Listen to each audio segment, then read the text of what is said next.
अनिल दादांनी सांगितल्याप्रमाणे माझ्यावर मोठी जबाबदारी आहे. आता नगरपालिकेनं काय द्यायचं, कामं कसे वाटायची, आणि तुम्ही सांगितल्याप्रमाणे खरं आहे.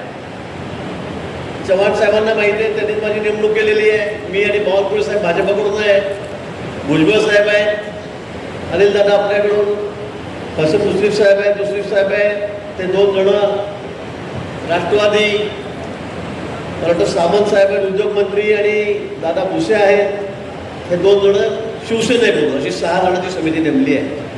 आता निधी देताना सगळं समान वाटप आहे. पण DPDCला असेल, मंत्र्यांचा जो आमचा निधी असतो, आमचं बजेट असतं, त्यातून असेल, सर्वांना समान वाटप करायचं आहे. त्यामुळे आता नगरसेवकांनी काळजी करण्याची गरज नाही. आता फक्त व्यवस्थित जायचं, परवा मतदान करायचं, आणि नंतर मग आपला जो निधी येईल त्याच्यामध्ये आपापल्या ठिकाणी कामं करायची. बरोबर आहे? कोणाला काही शंका, काळजी करू नका. जिल्ह्यामध्ये चव्हाण साहेब, अध्यक्ष महोदय, सगळे आमदार आपलेत. हा एकमेव जिल्हा असा आहे की इथे विरोधी पक्षाला अजिबात खरा नाही. एकही आमदार या ठिकाणी नाही आहे, एकही खासदार नाही आहे, सगळे आपलेच आहेत. आणि त्यामुळे हा जिल्हा हा महायुतीचा बालेकिल्ला आहे. या ठिकाणी सगळ्या नगरपालिका जवळपास एका दुसरी अपवाद सोडली तर मला वाटतं ते सगळ्या आपल्याच आहेत. आणि म्हणून या ठिकाणी गुलाबभाऊंनी सांगितल्याप्रमाणे आमची संख्या जवळपास 620-630 पैकी 500च्या जवळपास ही महायुतीचे आपले सदस्य आहेत. अंबरनाथसारख्या ठिकाणी पण तिथे आपले सरकारच्या पण पक्षामध्ये मोजलेले आहेत. आणि म्हणून मला वाटतं की 550-525 सदस्य फक्त आपले या ठिकाणी आहेत. त्यामुळे फक्त आपल्याला मतं मोजायची आहेत. आणि म्हणून आपला जास्त वेळ न घेता पुन्हा मी आपल्याला आवाहन करेल की 18 तारखेला सकाळी 10 वाजेच्या आत आपलं सगळ्यांचं मतदान झालं पाहिजे. सगळ्यांचं, काही कोणाची वाट बघायची नाही किंवा हा येणार आहे, तो येणार आहे, मी सोबत येतो. रात्री ठरवायचं, सगळ्यांनी सगळे आपापले आमदार आपापल्या बूथवर राहतील. आपापले बूथ त्या ठिकाणी सांगितले तर कुठले कुठले आहेत. मंगेश दादा एकदा झाल्यावर पण सांगा सगळ्यांना बूथ कुठे कुठे आहेत. 7 ठिकाणी, बरोबर आहे, 7 ठिकाणी आपले बूथ आहेत.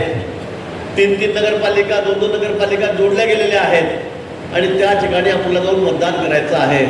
पण 10 वाजेच्या आत सकाळी 100% मतदान आपल्याला करायचं आहे.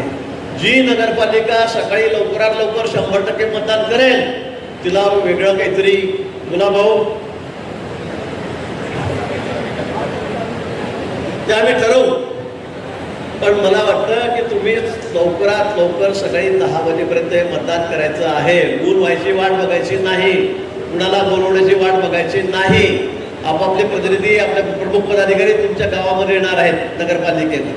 ते तुम्हाला त्या ठिकाणी भेटतील, 2 दिवस वाटल्यास तुमच्याकडेच थांबतील. मतदान कसं करायचं हे तुम्हाला सांगतील. तिथे जो पेन ठेवलेला आहे त्या पेननेच मतदान करायचं आहे. आपल्या जवळचं पेनने मतदान केलं, एक आकडा लिहिला तर ते मतदान बाद आहे. एकही मतदान आपलं बाद होता कामा नये. एकही मतदान बाद होता कामा. त्या पेनानेच आपल्याला त्या ठिकाणी 1चा आकडा लिहायचा आहे. आणि काही जास्त काही प्रेफरन्शियल मत नाही आहे. 2 नंबरवर नंदकिशोर महाजनांचं नाव आहे, त्यांचा फोटो राहील, त्याच्यासमोर 1चा आकडा त्या ठिकाणी लिहायचा आहे. बस तेवढंच एक करायचं. फक्त सरळ एक रेष ओढायची. मी असं लिहितो, मी तसं लिहितो, मी या लिपीत लिहितो. तसं 27 लिपीमध्ये आपल्याला 1चा आकडा लिहिता येतो. 27 लिपीमध्ये देशभरात जेवढ्या भाषा त्या. पण आपण फक्त एक लाईन मारायची सरळ, तिला रिपीट करायची नाही, तिच्या पुन्हा ओळखायची नाही की फिक्कट झाली मग मी डार्क करतो. डबल जर थोडीशी दिसली तर मतदान बाद होईल. ज्या नगरपालिकेमध्ये असे काही आपले नगरसेवक आहेत ते कोट्यामधले की त्यांना लिहिता वाचता येत नाही.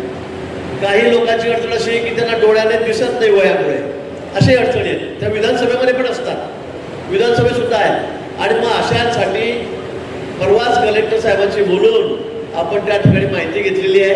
आणि त्यामध्ये ज्याला मतदान करता येणार नाही किंवा आपल्याला डाऊट असेल त्यांचा फॉर्म आजच भरून द्यायचा आहे, आत्ताच भरून द्यायचा आहे की आमच्या गावामध्ये हे मतदाराचं नाव आहे आणि यांच्याऐवजी हा मतदान करणार आहे.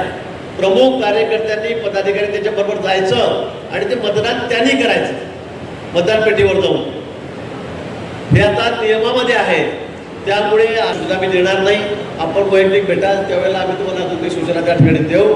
मी पुन्हा आपल्याला विनंती करणार आहे की आपल्याला राज्यामध्ये रेकॉर्ड करायचं आहे. सर्वाधिक मतदान आपल्या जिल्ह्यामध्ये आपल्या उमेदवाराला झालं पाहिजे. आपल्याला हे रेकॉर्ड करायचं आहे. ते रेकॉर्ड आपण निश्चितपणे या ठिकाणी करू. मी गुलाबभाऊ आपण या ठिकाणी आहात, सगळेजण या ठिकाणी असतील. मला नाशिकला जायचं 2 दिवस, त्यामुळे तर मी इथून सर्व नाशिकला जाणार आहे. तिथे निवडणुकीची जबाबदारी माझ्याकडे आहे. त्यामुळे मला तिथे जाणं सर्वप्राप्त आवश्यक आहे. हा आपला जिल्हा आहे, आपण सगळे एक आहोत. यामुळे इथे फार थांबण्याची आणि ताकद लावण्याची गरज नाही. सगळे आमदार खासदार मंत्री आपले या ठिकाणी आहेत, तुम्ही आहात. त्यामुळे मी पुढच्या प्रवासाला या ठिकाणी निघणार आहे. पण आता